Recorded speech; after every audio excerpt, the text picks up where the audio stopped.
Backstage in the Peg, Winnipeg's newest online arts magazine.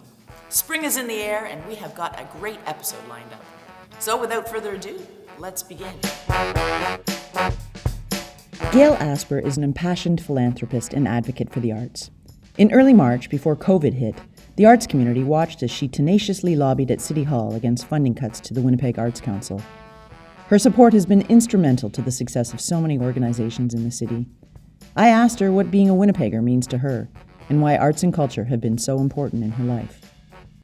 I am a born, bred, and raised Winnipegger, and I love this city.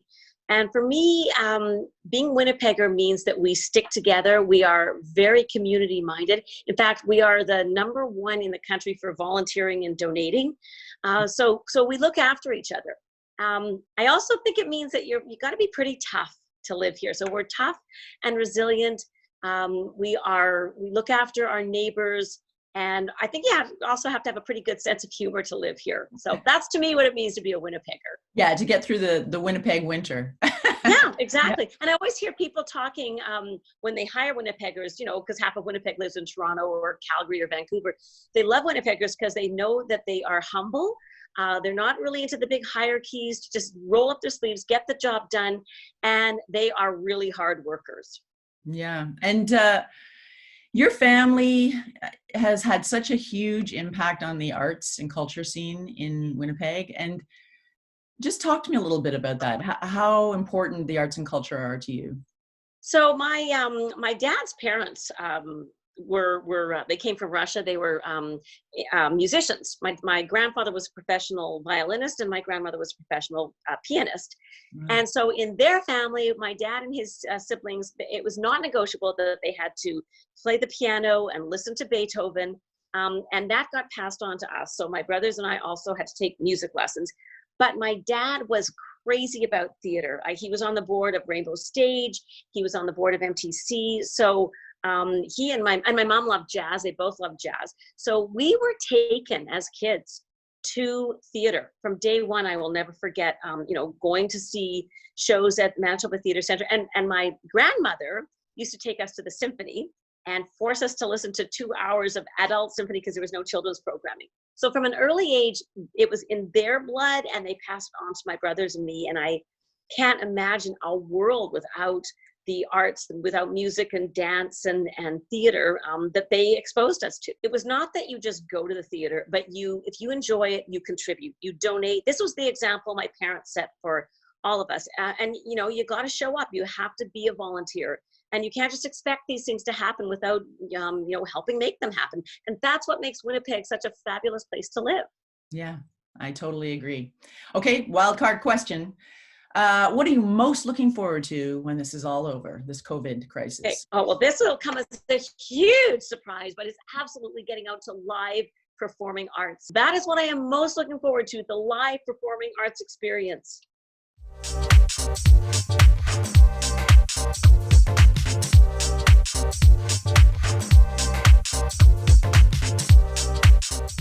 I remember being touched by theater at a Harry Belafonte concert at Centennial Concert Hall with my mom and dad, Jean and Jerome, and my sister Penelope. I was moved by seeing someone who looked like me singing and dancing and telling stories to a room that looked like everyone.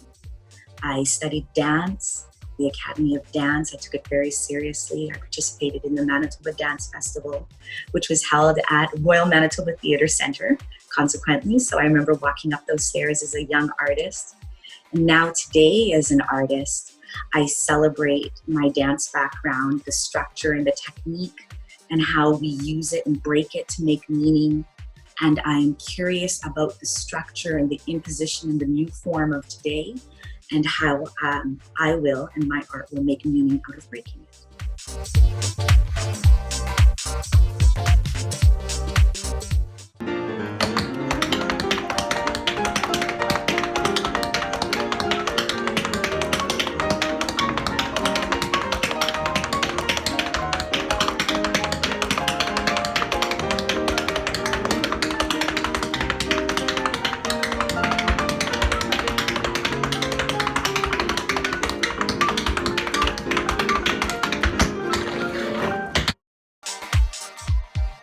Kimberley Rampersad is a theater practitioner from Winnipeg, Manitoba, Treaty 1 territory. As a dance educator, she completed her teaching certification at the Royal Winnipeg Ballet School. She is the current Associate Artistic Director of the Shaw Festival.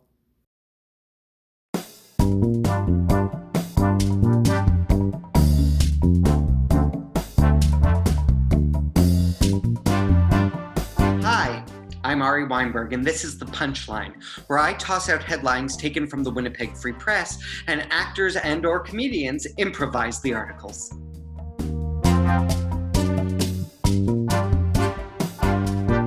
I'm here with Gord Tanner, who has performed in theaters all over Winnipeg, from Theatre Projects Manitoba to RMTC, and Andrea del Campo, who you may have seen in the last few seasons at PTE, Rainbow Stage, Shakespeare in the Ruins, and many other theaters across the city. So, thank you both so much for playing today. Gord, you have 30 seconds on the clock, and your headline is, Anti-Saloon League will forgive Smith. Oh, this is actually, this is an easy one. The Anti-Saloon League, interestingly enough, you'd think that it would be a group of like mature people, probably like temperance movement people from a church or something like that. The Anti-Saloon League in the 1930s was composed mostly of junior high school students who didn't like the saloons because their parents spent so much time there, and they just wanted them to come and spend a little bit time at home. Now, this particular story, the story about Smith, you might think that it was about someone whose name was Smith, but it was actually about a blacksmith.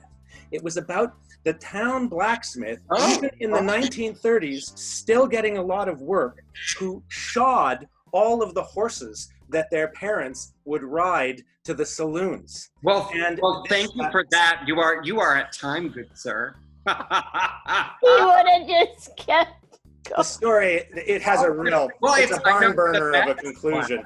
I know. Well, thank you. How you just we're on tenterhooks. Well, let's throw the ball over to Andrea. So your headline is, Western premiers emerge from jungle to talk of unity. 30 seconds, here you go. Yeah, this was when the film industry was just getting going in Manitoba. So the premiers were dressed up in like cowboy hats and chaps and all that. And they were all invited to be in a movie shot in Manitoba. So all the premiers in Canada came to Manitoba to dress up like cowboys. And they set up a jungle in Birds Hill Park because they wanted to mix genres. So there was, what was the headline again? It's just hard to remember what happened. Western premiere. Well, it's all good because we are at time for that.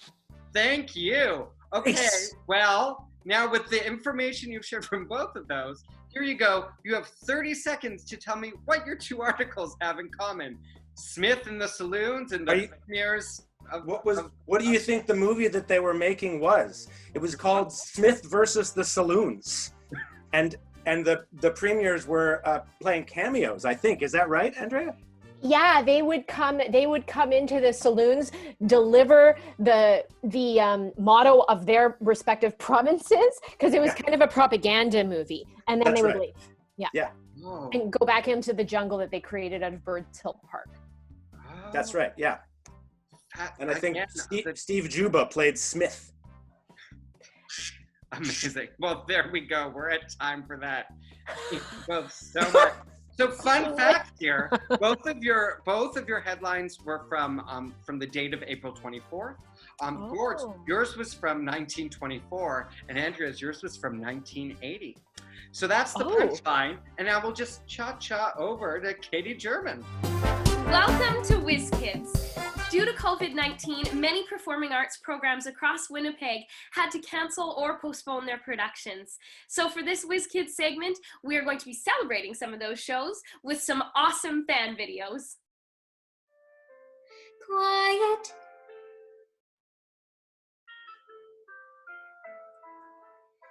Like silence, but not really silent.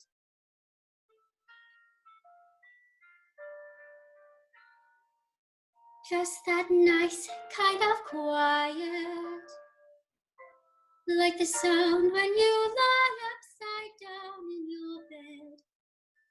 just the sound of your heart in your head. Is this home? Is this where I should learn to be happy? Never dreamed that a home could be dark and cold. I was told every day in my childhood, even when we grow old. Home should be where the heart is. Never a word so true. My heart's far, far away. Home is too. A picture tells 1,000 words. So telly, if you bothered to take a look, is the equivalent of like lots of books. All I know I learned from telly, this big beautiful box of facts. If you know a thing already, baby, you can switch the channel over just like that. Endless joy and endless laughter, folks living happily ever after. All you need to make you wise is 23 minutes plus advertisements. Why would we waste energy turning the pages 1, 2, 3? Or we could sit comfortably on a lovely bumper leaves, watch people singing and talking and doing stuff. All I know I learned from telly. The bigger the telly, the smarter the man. And you can tell from my big telly just how clever of a fella I am.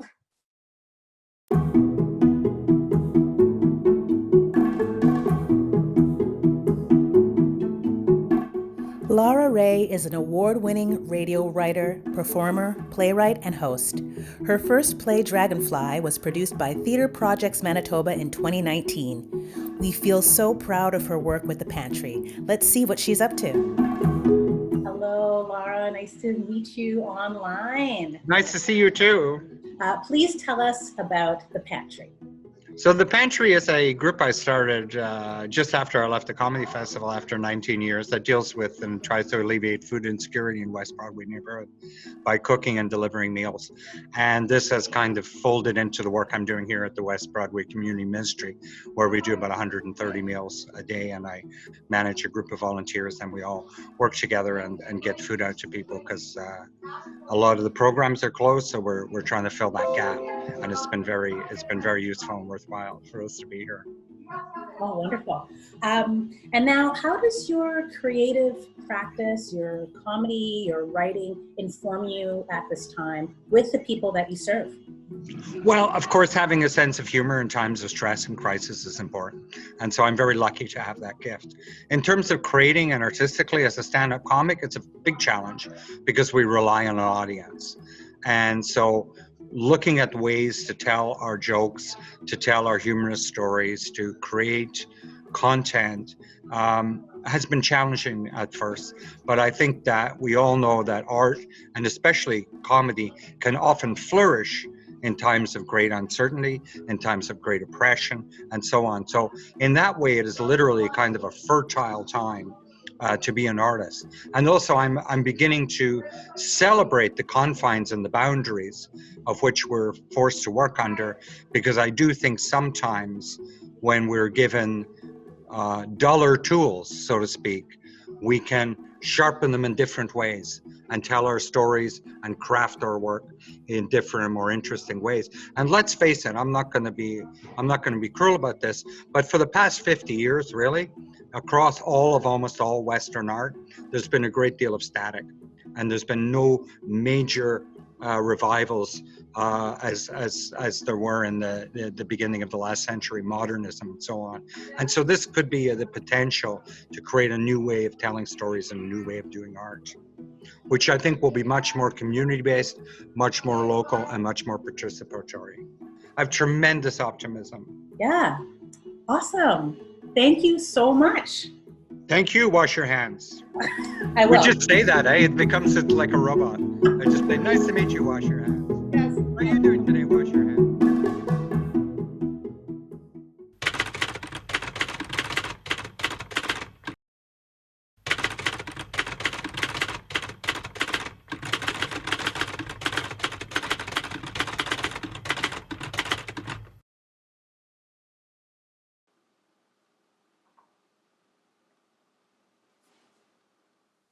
Hi, friends.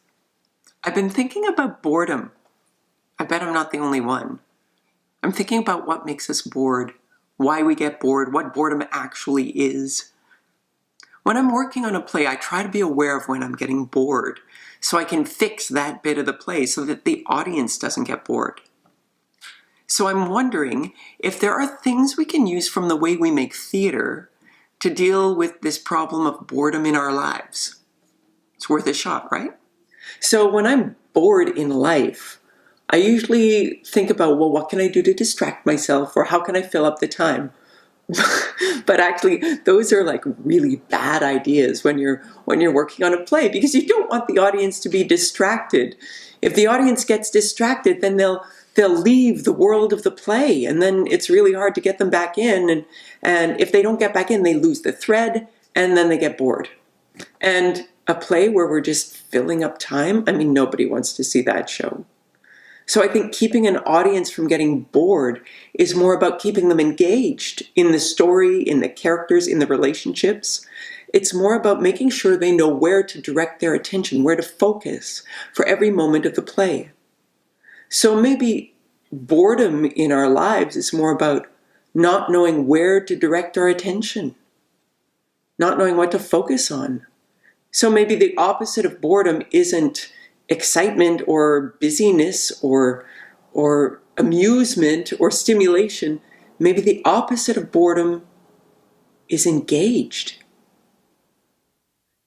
Because if you just distract yourself, just to fill up your time, then after you've watched all the programs and baked all the bread and done all the crafts and eaten all the snacks, you're still the same person you were at the beginning of the lockdown. Nothing's changed.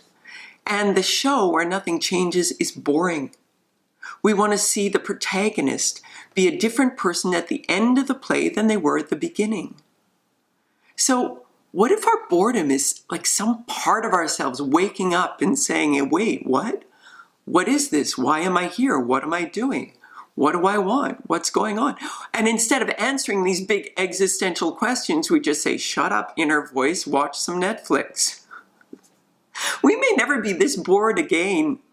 What if this is our only chance to really peer behind the boredom and see what's there? This is it, your one and only life, the one where you're the protagonist, the one where you get to end the story a different person than who you were when the story started. So how do we do that? Well, for that, we go back to acting 101, to the very basic questions. Who am I? And what do I want?